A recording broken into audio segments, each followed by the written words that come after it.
In a bunch of flowers, which gave her much pleasure, she could only see one flower at a time. She complained of not being able to recognize people. Normally, she said, she'd been able to recognize faces without having to make any deliberate effort. Now she was obliged to do laborious recognizing work, and had to say to herself, this person's nose is such and such, his hair is such and such, so he must be so-and-so. All the people she saw seemed like wax figures without any connection with her. She now spoke only English and could not understand what was said to her in German. Those about her were obliged to talk to her in English.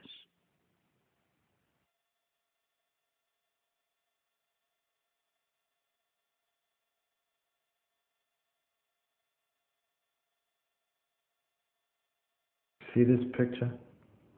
You showed it to me before, Monty. Everything happens in threes, right? First Clark dies of a heart attack, now Marilyn. She's gone too. Wonder who's next. Here, write the lines on the props, on the bottles, on the door frames, on the books, whatever. If you can't memorize the damn lines, you'll just have to read them. Just make sure they don't show up on camera. John?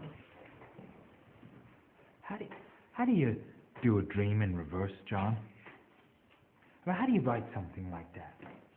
I mean, it's the conscious mind that creates the dream sequence, inventing symbols from the interpretations that are already there. This is a biography. I want to present Freud's life as an intriguing story, a story that leads into the depths of the human psyche. I don't even look like Freud. I mean, I saw a photograph of him in his 30s, and his beard is bigger. It's bushier than this one. Everyone's was back then. If we were back then, we would have bigger, bushier beards too. Look, we're making a movie, remember? It doesn't matter if history gets a little scrambled up in the process. It's fiction. It's the overall illusion that counts. Like in a dream. But this beard looks more like today than 1885. But today's audience wouldn't accept a hirsute Montgomery Clift. No, they're all expecting the good doctor from Vienna with a neatly trimmed beard. Hell, if we put you up on the screen with a big bushy beard, people would think, oh, prophet or madman, not scientist. Hell, kid, this isn't the Ten Commandments. Well, some of these lines read like the Ten Commandments. I think a door has been made open. I think you've made a discovery as important as Pasteur's. He isolated the germ, and you've isolated the pathogenic memory. I can't say it like this, John, and nobody speaks like that. That's all very well, but I sound like a textbook. just learn your goddamn lines, will you? This isn't easy material. It's not like your punch-drunk cowboy or your pretty boy murderer. Look, Freud was an intellectual. He should not sound juvenile. Can't you sleep either? You too? Well, I've had trouble sleeping since, the accident. Oh, I'm so sorry. Are you taking anything for it? Nembutal? Does it work? No, not really. I even tried breaking open the capsules and licking the powder out of the palm of my hand, but it's no use. I just can't sleep. I know what you mean. I even have my bed shipped up from New York, but still. Hey, you know what I do when I can't sleep? I call someone and I talk on the phone until I get drowsy,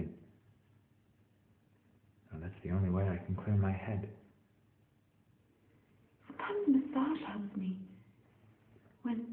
When all the muscles in my body are relaxed, I can fall asleep like a baby. Our bodies are instruments, you know. They're very sensitive.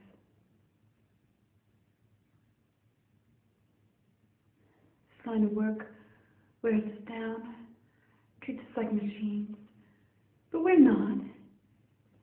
In order to create, we have to protect that sensitivity.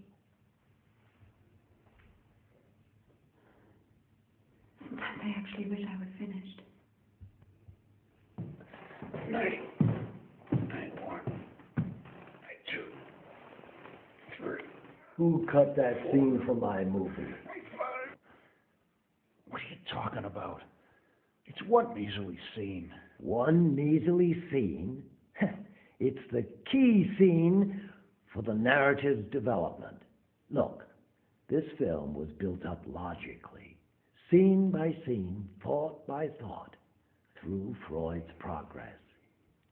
And if you cut that scene, all the other scenes won't make any sense.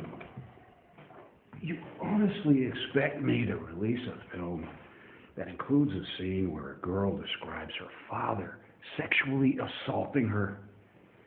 Think I could sell a film like that in Montgomery, Alabama?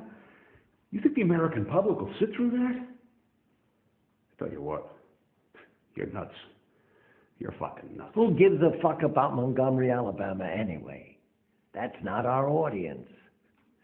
The people in Montgomery, Alabama, they probably don't want to see a film about Freud in the first place. All the test audiences we've shown the film to have complained about length. You've got a film that's over 2 hours long, filled with neurotics and child sexuality. There are no love scenes. No healthy sexuality. You know the kind I mean. Marilyn Monroe, boy meets girl, girl meets boy, they get married. There isn't a single humorous scene in the entire film. Where do you want to cut it? I'm not releasing this film until some cuts are made. You do understand, do you not, Mr. Houston, that Freud's theories did not allow for the absolutely necessary categories of good and evil. And to be quite frank, the notion of a child sexuality is, well, quite simply reprehensible. Look, Father, I'm a movie man. I'm not here to make a philosophical work. My interest, to put it bluntly, is to make a work of entertainment that will get people into the cinema. Communists? That's ridiculous. Next thing you'll be telling me Einstein is a communist.